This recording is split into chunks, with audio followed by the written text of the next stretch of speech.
February 14, 2018 began like any other day at Marjorie Stoneman Douglas High School.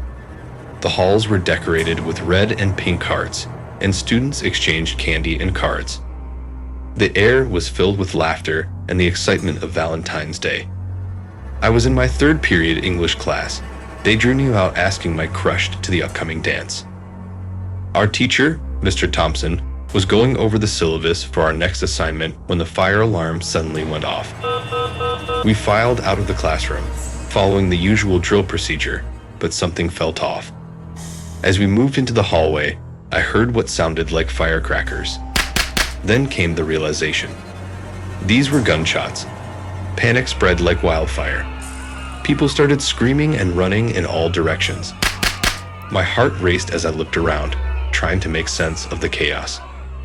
Mr. Thompson's face turned pale, and he quickly ushered us back into the classroom. "Everyone, get back inside.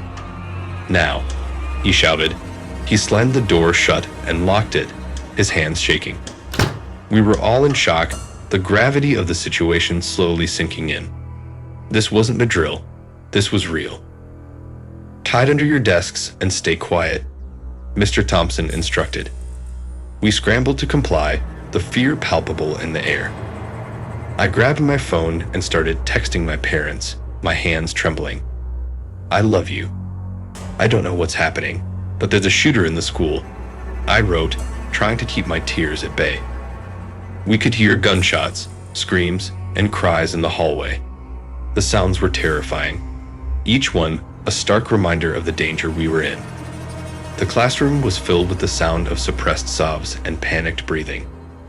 Every sound outside intensified our fear.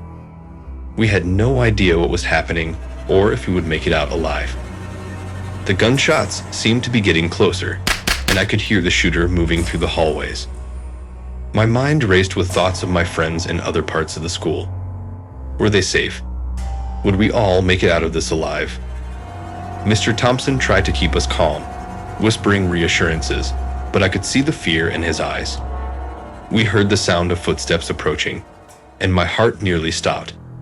The doorknob rattled, but thankfully, the door remained locked. The shooter moved on, and we breathed a collective sigh of relief. We stayed in our hiding spots, too scared to move or make a sound. Finally, after what felt like an eternity, we heard the sound of sirens and the voices of police officers shouting commands. The gunshots had stopped, and the hallways fell eerily silent. A voice called out, identifying itself as law enforcement, and we cautiously emerged from under our desks. The police escorted us out of the classroom, and we saw the aftermath of the horror. The scene outside was chaotic. Emergency vehicles lined the street, their lights flashing. Paramedics tended to the injured, and parents were frantically searching for their children. As I looked around, I realized the full extent of the tragedy. 17 people had been killed, and many more were injured. The shock and grief were overwhelming. In the days and weeks that followed, our community came together to mourn and support each other. I lost friends that day, and the sense of safety I once had was shattered. The experience changed my life forever. I joined the movement for gun control, determined to prevent others from going through the same horror. The memory of that day is a constant reminder of the fragility of life and the importance of fighting for a safer future. I will never forget the day when a routine school lockdown drill turned into a real-life nightmare. That Thursday morning, we were sitting in history class as usual when suddenly the principal's voice echoed through the loudspeaker. "Attention. This is a lockdown drill. Everyone, lock your doors and take your positions." We were used to these drills, so no one was particularly worried. Our teacher, Mrs. Johnson, immediately went to the door and locked it. She instructed us to move our desks to the walls and sit on the floor under the windows, where we wouldn't be visible from outside. We all started whispering and giggling, but Mrs. Johnston quickly silenced us with a stern look. I was sitting right by the window, my back to it, watching my classmates when I heard a strange noise outside. It was a scraping sound, as if someone was dragging something across the glass. I turned around and froze. Outside the window stood a man in a mask. I couldn't make out his face, but his eyes, peering through the holes in the mask, were cold and empty. He slowly raised a finger to his lips, signaling me to stay quiet. My heart pounded faster, and I tried to remain silent, not wanting to attract attention. I turned back to the class, but I couldn't get the image of that man out of my head.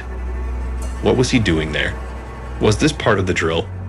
But why was he standing so close? I was sure no one else had seen him, and a sense of unease washed over me.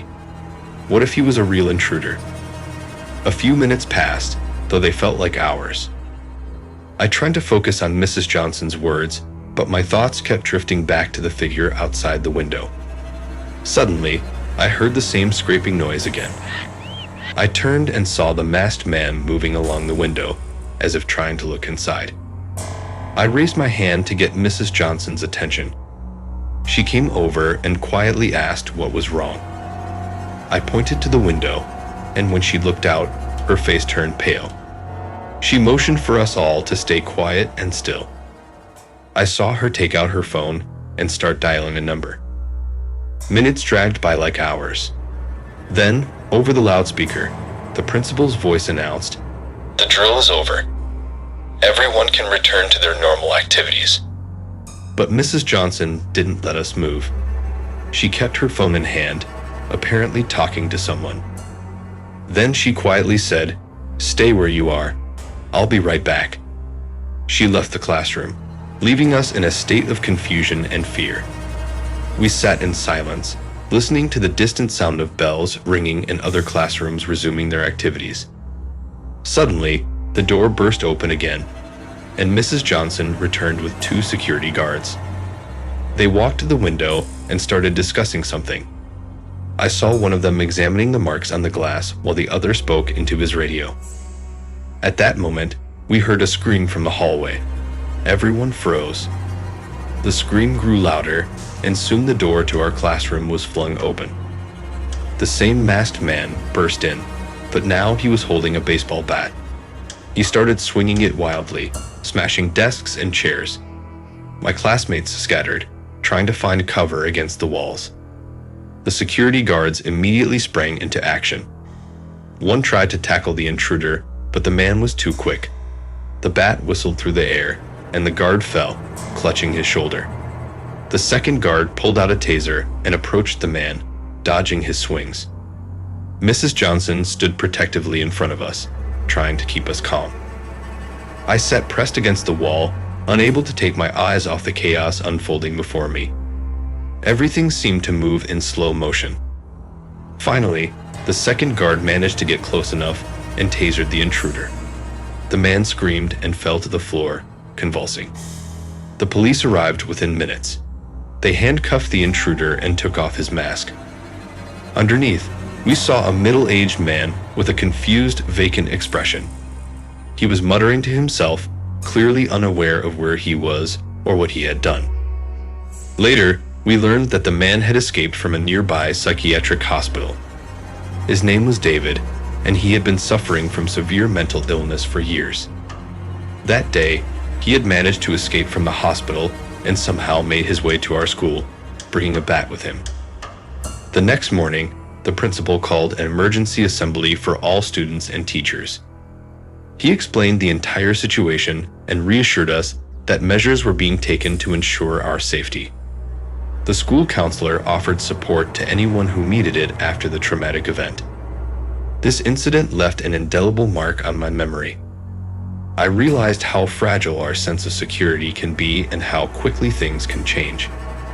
Now, every time I walk past that window, I remember that day and understand the importance of always being vigilant and prepared for the unexpected. April 20, 1999 started like any other day at Columbine High School. The sun was shining brightly as I walked into the building, greeting friends and preparing for another day of classes. I remember laughing with my best friend, Mike, about a joke we had heard on the radio. Everything felt so ordinary, so routine. first period went by uneventfully. I was sitting in my math class, doodling in my notebook while the teacher droned on about algebraic equations. My mind wandered to the upcoming weekend, making plans with friends and thinking about the big game on Friday. The bell rang, and I headed to my next class, English, with Mrs. Graham. Mrs. Graham had just started discussing Shakespeare's Macbeth when the fire alarm suddenly blared through the intercom system. At first, we all groaned, thinking it was another drill interrupting our lesson. We gathered our things slowly, some of us chatting and laughing, making our way toward the door. But then, we heard the first gunshots. The sound was unmistakable and chilling. We froze, unsure of what was happening. The noise wasn't part of any drill we had ever experienced. Panic spread quickly through the room. Mrs. Graham's face turned pale, and she shouted for us to get down and stay quiet.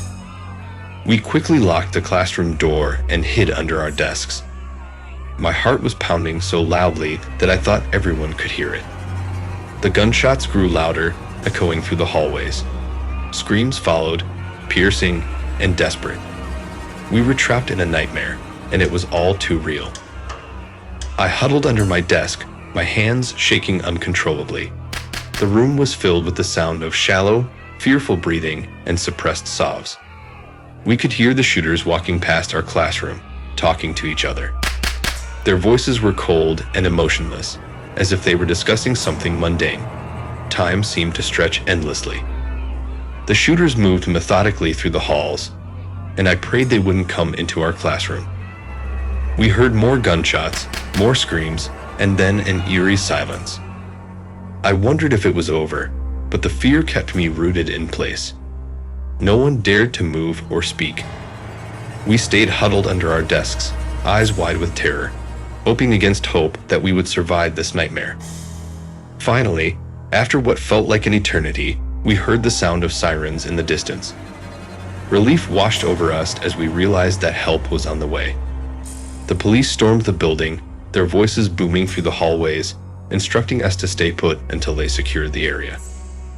When the door to our classroom finally opened, a police officer stood there, his face grim. "It's safe now," he said, though his eyes told a different story. We slowly emerged from our hiding places, our legs shaky and our faces pale. As we were escorted out of the building, the full extent of the horror became apparent. Outside, the scene was chaotic. Emergency vehicles were everywhere, lights flashing and paramedics tending to the injured.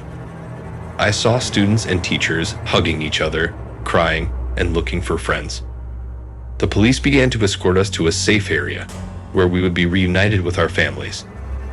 I remember feeling numb, unable to process what had just happened. When I finally saw my parents, I broke down, the tears I had been holding back flooding out. It wasn't until later that I learned the full extent of the tragedy. 13 people were dead, and many more were injured. That day is forever etched in my memory, changing my perception of the world and safety. The sound of the fire alarm, the echo of gunshots, and the faces of those we lost haunt me still. It's a nightmare I can never forget, a scar that will never fully heal.